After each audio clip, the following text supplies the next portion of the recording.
Jonathan Calvert and George Arbuthnott, editor and deputy editor of the Sunday Times Insight team and co-authors of Failures of State, the inside story of Britain's battle with coronavirus, which is a rigorous account of the mistakes which led to the highest COVID-19 death toll in Europe. According to one Department of Health insider they spoke to, we were doomed by our incompetence, hubris and austerity. Last April, Jonathan and George accused Boris Johnson of sleepwalking into disaster in a blockbuster story that became the biggest in the history of the Times website and sparked an angry rebuttal from the government, which they then proceeded to rebut. I don't know if the rebuttals continued after that. Between them, they've won pretty much every journalism war going, and now they're on Oh God, What Now? So will the honours never cease? Jonathan and George, thanks for joining us. Hello. Thanks for joining us. So, Jonathan, the Insight team was set up in 1963, and it's sort of famous over the years for these world-changing scoops like the thalidomide, Soviet spies, FIFA corruption, and much more. And it's sort of become this quite unique institution in British journalism. Can you briefly explain, how it operates? Well, I mean, it's changed over the years because, back in those days when, we were doing thalidomide and things like that, I wasn't there, obviously. I'm not quite that old. But we used to have a kind of team of 17 or something working on stories. But in this era of computers, the Insight team is George and I. We do call on other people to help us from time to time. And, there are often other contributors, either from outside the paper or inside the paper. And our job is to work on longer term projects than the other people in the newsroom. We have more time and space to develop things, and we expected that at the end of that, they should be, the work we do should be kind of in the public interest, and it should be significant, and it should kind of make waves. And that's what we hopefully always aim to do. And it's an interesting and challenging job. Well, George, like I said, your first investigation in April was met with a blog from the government asserting factual inaccuracies, which you then challenged. Was that kind of pushback unusual, or are you used to inspiring angry blogs? We normally inspire quite angry legal letters. So a blog was quite mild, really. To be honest, we'd never had a blog from the government in that way, and one that was sort of tweeted out by the entire cabinet. So that was a kind of novelty, but it was quite extraordinary when we went through it. The sheer sort of misleading nature of it was quite extraordinary. I think one of the academics they quoted in it in an attempt to prove that they hadn't been warned about how serious the pandemic would be in January described it as Kremlin-esque. Which I think summed it up quite well. Well, you say in the book that on February the 6th last year, your editor came to you and said, coronavirus is the new Brexit. You knew how dangerous it was. So did many of the scientists that you talk about. I mean, I suppose this is the question of the whole book. Why was the government so slow to take it seriously? Is it sort of lots and lots of different factors, or is there one that sort of, do you think, explains this kind of weird heel dragging?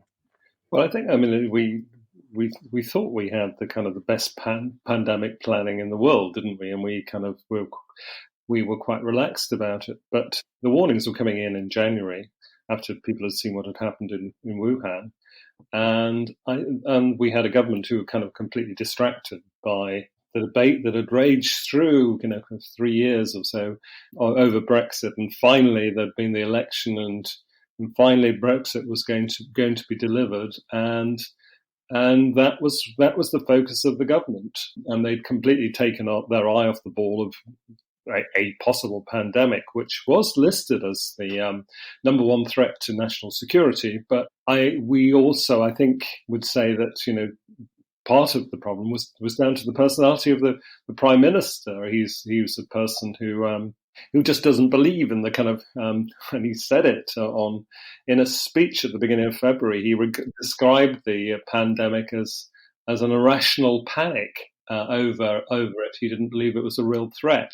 In fact, he's previously talked about his hero being the mayor in the film Jaws, who leaves all the beaches open so the sharks can eat all the tourists, because that's the right libertarian thing to do to help businesses, etc. We had a prime minister, as we wrote in the first article, he'd missed all the key meetings of COBRA, the key National Security Committee for Disasters, and nobody was on. Given the poor state of our pandemic planning, as it turned out, without we had sufficient supplies of PPE, etc. We had no testing capacity to be able to test for this virus. We should have hit the ground running in January, but we didn't really seem to wake up to it until March. And there had been training exercises for a pandemic over the years. But can we blame austerity for the lack of preparedness, that they just didn't put enough money into it? Certainly that's the case in terms of the stockpiles of PPE equipment, because I think some of our other colleagues in the media did some excellent investigative work discovering the value of the stockpile had diminished massively since the beginning of the decade. Certainly after Operation Exercise Cygnus, which was the last major pandemic practice exercise that Britain had carried out in 2016, which had highlighted serious problems, particularly with PPE and ventilators, etc.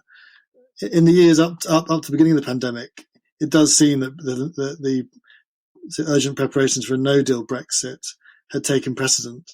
And we spoke to emergency planners who just found it so frustrating because they had scheduled meetings in the diary to review the pandemic preparations, and they kept just getting bumped for the no-deal Brexit planning.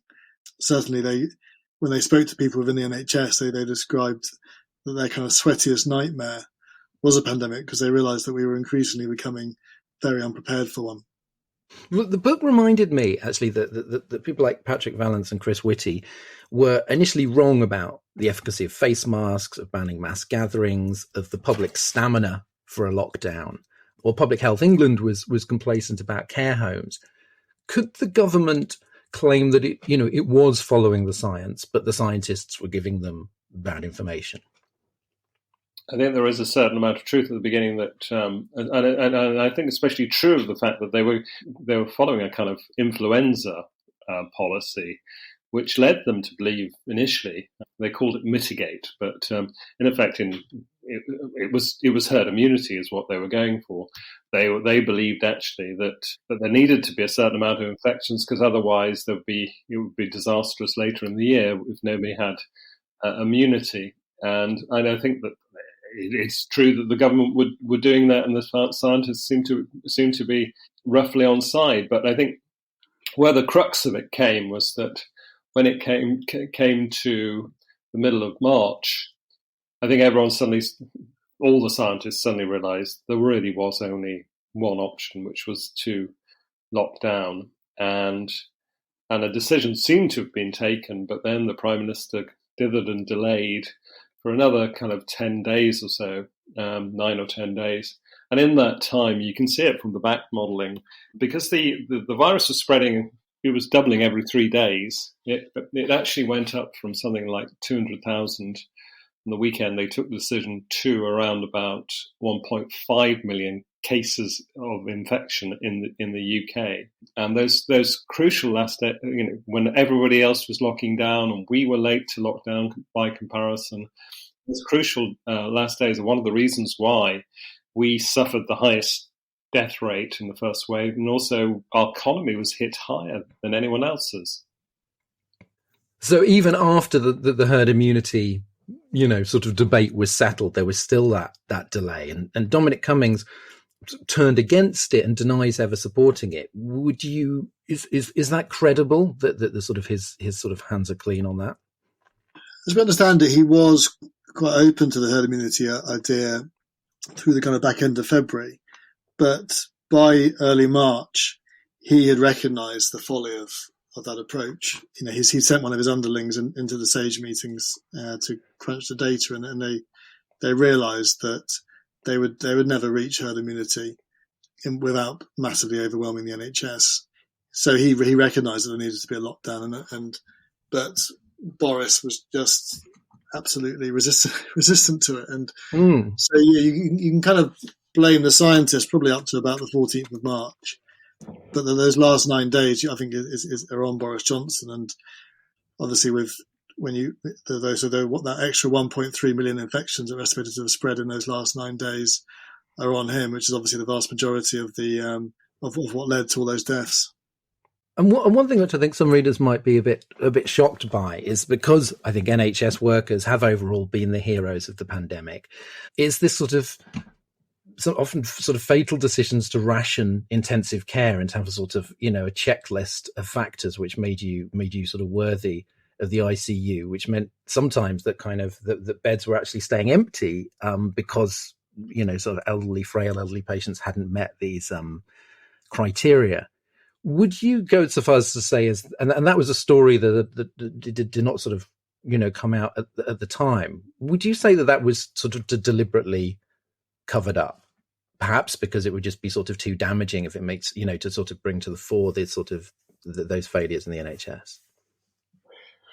Yeah, I think generally, that most the hospitals wouldn't want people to think that such decisions on life and death were put in the hands of doctors, but in fact they were having to take those decisions because the first wave did fill the hospitals, and they were worried that there were going to be more and more coming, and so we saw that documents were created which was sent round hospitals. And we talked to doctors who said that they used those documents in order to, in effect, I suppose, choose between patients, those who were very elderly or had some other illness which might make them more susceptible to the virus, might not be given the same level of treatment, especially intensive care, as other patients. I mean, some people were just simply not admitted to hospital. I mean, it has to be said as well. And I think where this kind of is important is that Matt Hancock, the health secretary, says that everybody got the treatment that they needed, which I just don't think is true at all. This erroneous argument that emerged was important because people would then say, so for example, there were elements of the Prime Minister's own party who were driving him to open up everything much quicker. And they would say, well, look, we coped during the pandemic. The NHS wasn't overrun as we'd feared. And that and by masking that reality, they made such arguments possible because, the doctors we spoke to did talk about an absolutely awful situation where things were overrun. And you can see it in the figures as well. I mean, the number of over 80-year-olds who went into intensive care at the beginning, before the cases really got very high, was much higher than the middle period where they were just finding it hard to cope. And then at the end, at the end of the first wave, when everything kind of calmed down, the number of 80-year-olds increased in intensive care, and you can also see that 80-year-olds do benefit from going into intensive care. There are figures that demonstrate that as well. So a lot of people would not have been given the care that they needed, and they could have survived if they had have been. So just to add there, in terms of those statistics, I mean, the hospitals were so overwhelmed that just 1 in 9 people who died of the virus in that first wave received intensive care treatment. And of the 47,000 people who died of the virus inside and outside of hospitals, just 5,000 of those got into intensive care. So it's absolutely crystal clear that thousands of people died without the care they needed, and it was an extraordinary lie from Matt Hancock to claim otherwise. And the government made sort of further errors, as you explain, first by opening up too suddenly in the summer, then delaying further lockdowns in autumn and winter. Now, despite knowing what happened in March, despite being able to see, even if they'd only read your article from April, the human cost of delaying lockdown, why did they keep making pretty much the same mistake that they had made in February and March? Well, it's a very good question, and they didn't really need to read our article. I mean, when Boris Johnson came was recuperating from his illness and came back in late April, he actually made a speech in which he said that allowing infections to grow again would lead to a human and economic disaster.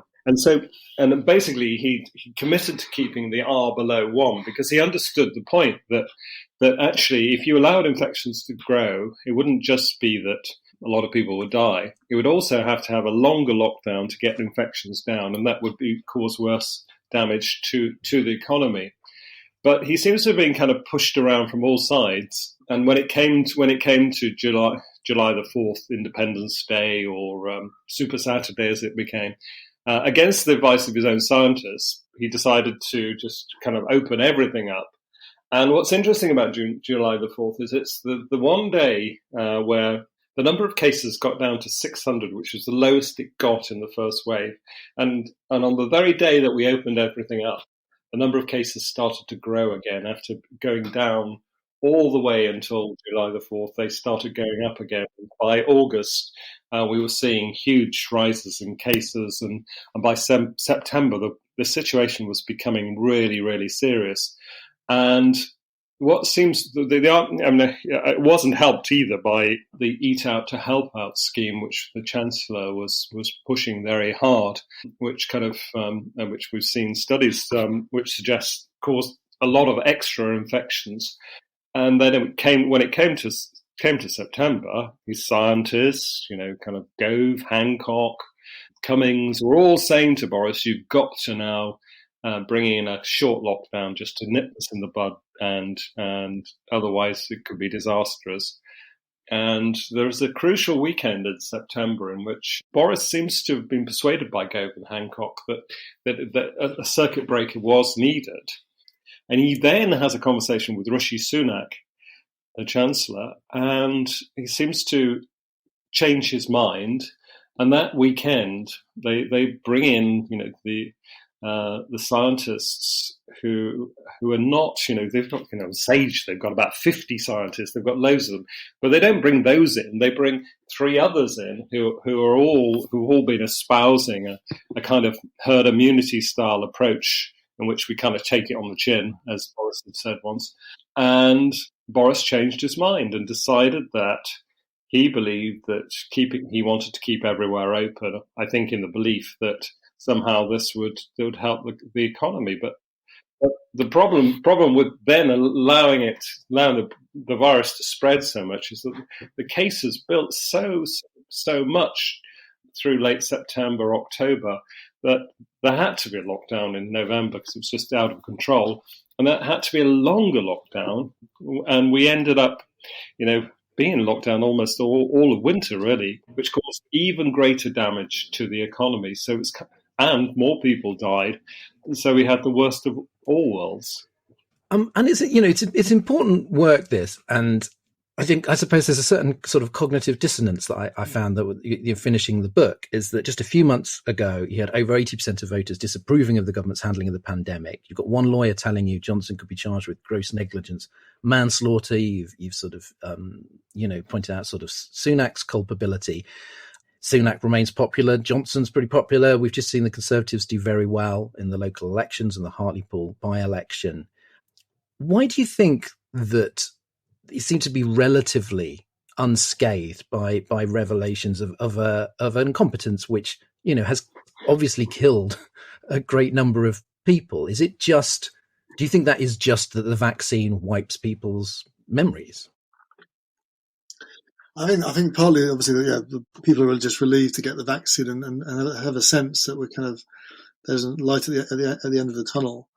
And but I think the media, to some extent, is to blame. I think the problem with the kind of 24-hour media is that you kind of report things from day to day, but it's increasingly unusual that people are kind of given the time to look back and try and understand why, the bigger picture of things. And that's not that's not reporters' fault. It's just the fact that there isn't as much funding in journalism as there used to be, and people don't get the time to do it. And we're very lucky in that sense. But I just don't think it's the consequences and implications of Boris's 3 late lockdowns has been made clear to the public.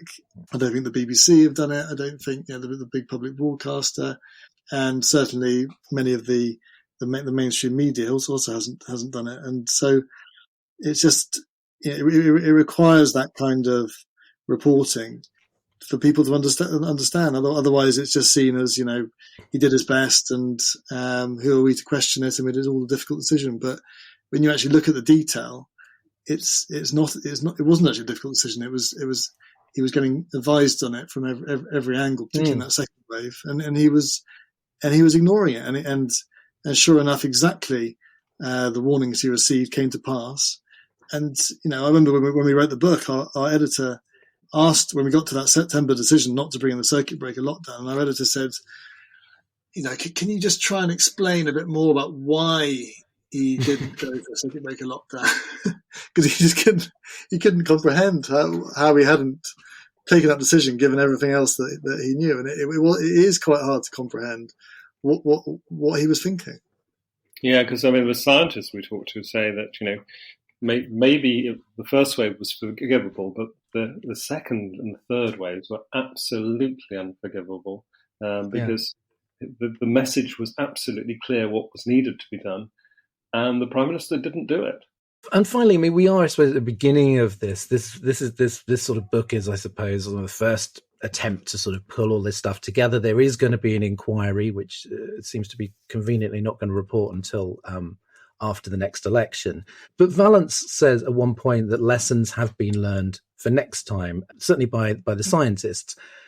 How confident are you that the response to the next pandemic, whenever it comes, will be significantly different? I think the scientists had clearly learnt their lessons by that second wave, and so that's certainly true. The chances of us having another pandemic where we have a Prime Minister in place whose hero is the mayor from Jaws is probably quite remote. So hopefully, things will be handled better in the future. But I think it was just extraordinarily bad luck that we had someone like Johnson in charge at that critical moment, because he was psychologically opposed to taking the action that was necessary. Well, thank you so much, Jonathan Calvert and George Arbuthnott.